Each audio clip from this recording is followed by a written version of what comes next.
Assalamualaikum warahmatullahi wabarakatuh.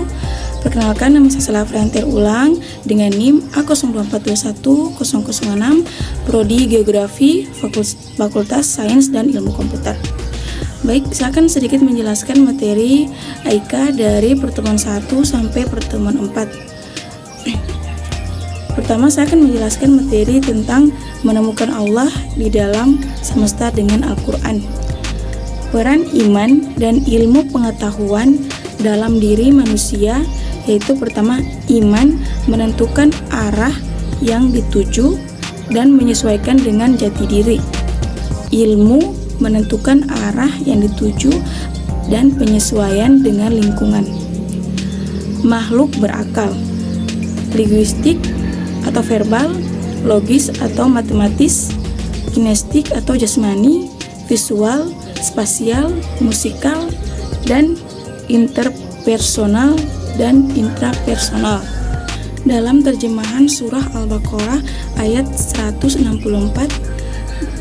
berbunyi, sesungguhnya dalam penciptaan langit dan bumi silih bergantinya malam dan siang bahtera yang berlayar di laut membawa apa yang berguna bagi manusia dan apa yang Allah turunkan dari langit berupa air, lalu dengan air itu Dia hidupkan bumi sesudah mati atau kering, dan Dia sadarkan di bumi itu segala jenis hewan dan pengisaran angin dan awan yang dikeluarkan antara langit dan bumi.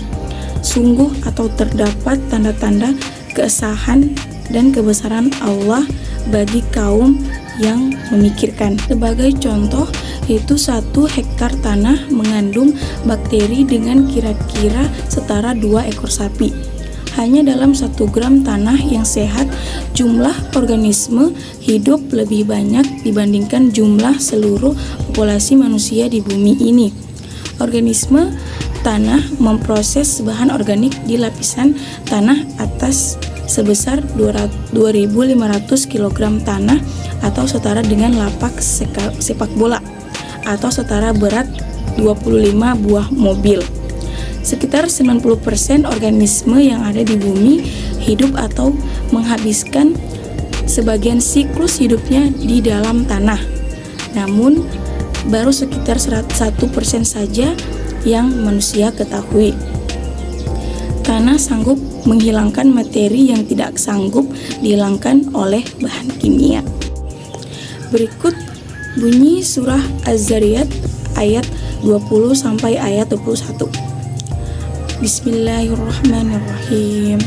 Wa fi ardi ayatul muqinina wa fi anfusikum afala tubsirun, yang artinya, dan bumi itu terdapat tanda-tanda kekuasaan Allah bagi orang-orang yang yakin, dan juga pada dirimu sendiri, maka apakah kamu tidak memperhatikan?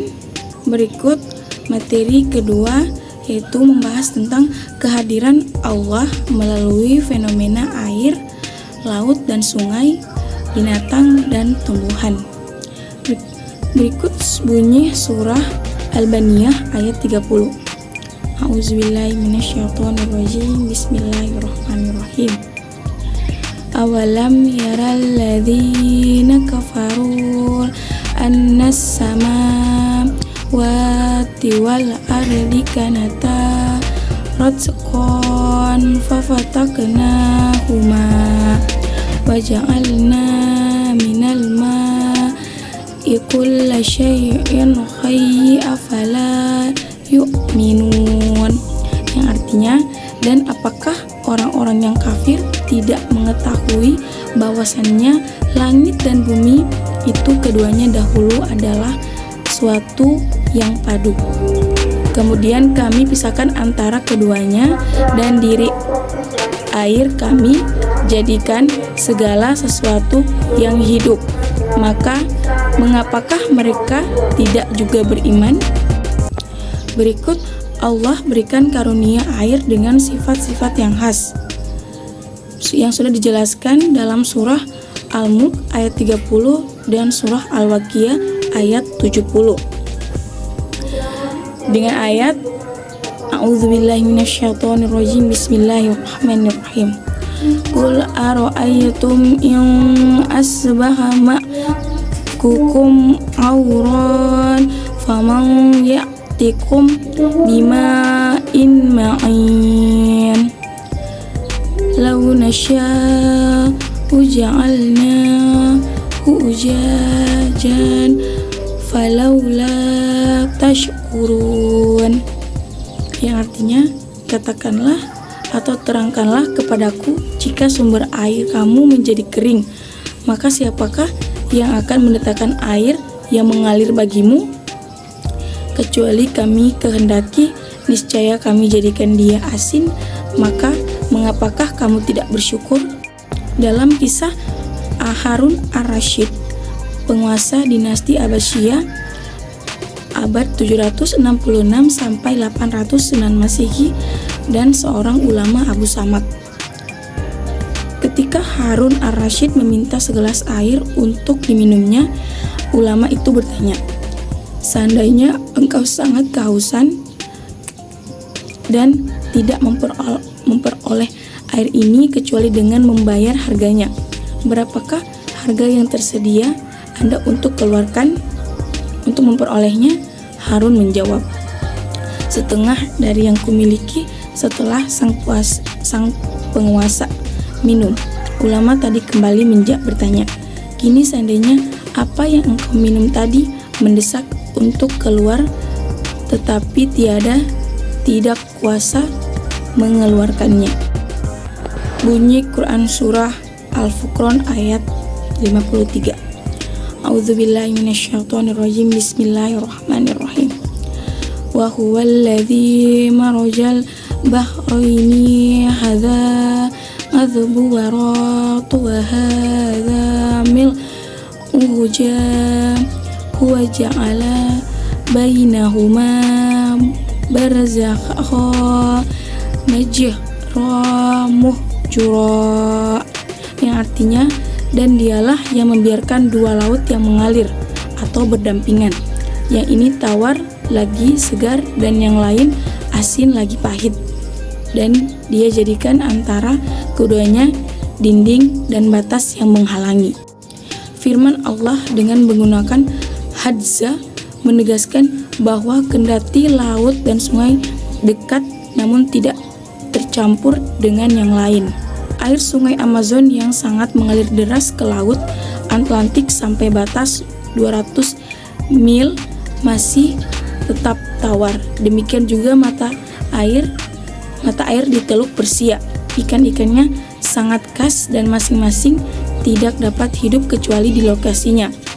Itulah yang dimaksud oleh ayat hijran majurah atau pemisah dan pembatas yang menghalangi.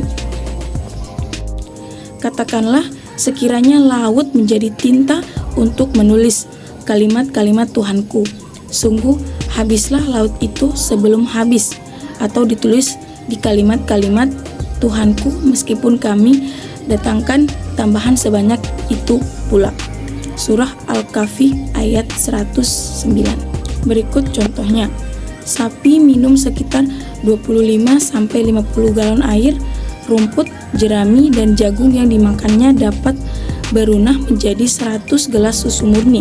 Sebagian berlemak, sebagian ada juga yang tidak berlemak.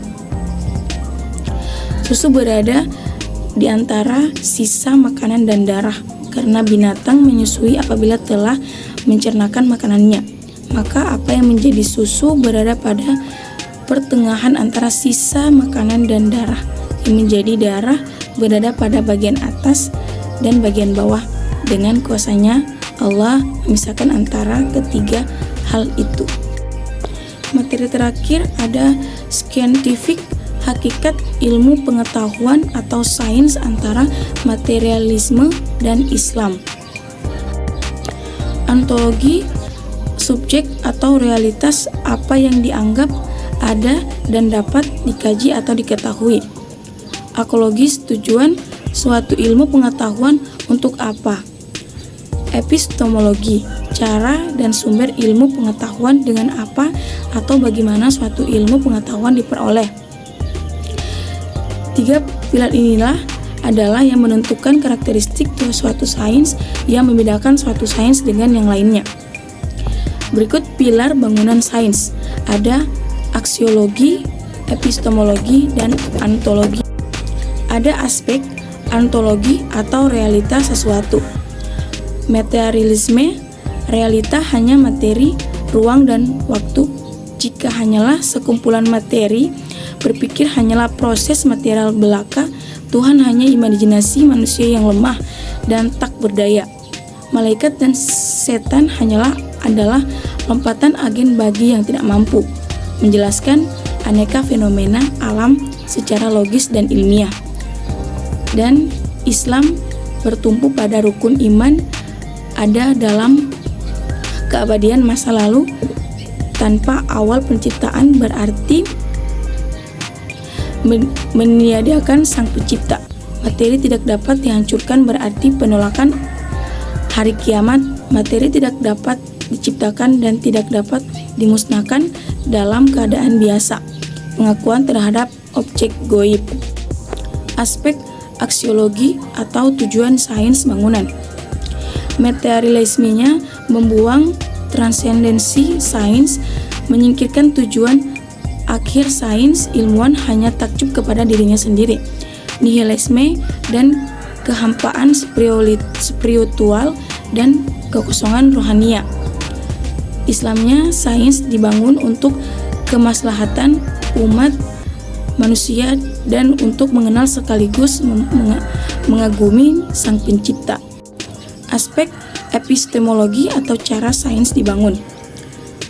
Materialismenya dibangun atas rasionalisme, empirisme, dan objektisme. Fakta-fakta adalah sumber ilmu pengetahuan dan ilmu pengetahuan tidak boleh melebihi fakta. Institusi harus berasal dari pengalaman empirisme semata. Islamnya dibangun atas prinsip tauhid, dibangun atas unsur ontologi, aksiologi, dan epistemologi, berbasis rukun iman dan rukun Islam. Aksiologi dalam Islam adalah dikenalnya sang pencipta atau Allah melalui pola-pola penciptaannya dan diketahuinya watak sejati segala sesuatu sebagaimana yang diberikan oleh Tuhan. Watak sejati tidak akan perlihatkan kesatuan hukum alam sunatullah, keterkaitan seluruh bagian aspeknya, sebagian refleksi dari kesatuan hidup ilahi. Bagi sang ilmuwan, keberhasilan upaya menguak pola pencipta dan kesatuan hukum alam membuatnya tunduk kepada sang Khalik. Berikut bunyi surah Ali Imran ayat 191. A'udzubillahi minasyaitonirrajim. Bismillahirrahmanirrahim. Alladzina yazkurunallaha qiyaman wa qu'udan 'ala junuhum wa yatafakkaruna fi khalqis samawati wal ardi rabbana ma khalaqta hadza batila subhanaka kafaqina adzabannar, yang artinya yaitu orang-orang yang mengingat Allah sambil berdiri atau duduk atau dalam keadaan berbaring, dan mereka memikirkan tentang penciptanya langit dan bumi seraya berkata, ya Tuhan kami, tiadalah Engkau menciptakan ini dengan sia-sia, Maha Suci Engkau, maka perihalalah dan siksa neraka. Aneka fenomena alam tidaklah berdiri sendiri. Mereka saling terkait atau sama lain. Fenomena alam tidak muncul sia-sia tanpa pesan dan tujuan. Ilmuwan muslim mencoba memahami dan menangkap pesan yang didukung fenomena. Mengamati dan merenungkan alam berarti memahami kebijakannya. Dan ketika misteri fenomena alam tersibak, ilmuwan muslim secara spontan menyucikan sang Khalik. Demikian materi yang saya bisa sampaikan. Mohon maaf apabila Apabila kesalahan, saya mohon maaf. Wabillahi taufiq wal hidayah. Wassalamualaikum warahmatullahi wabarakatuh.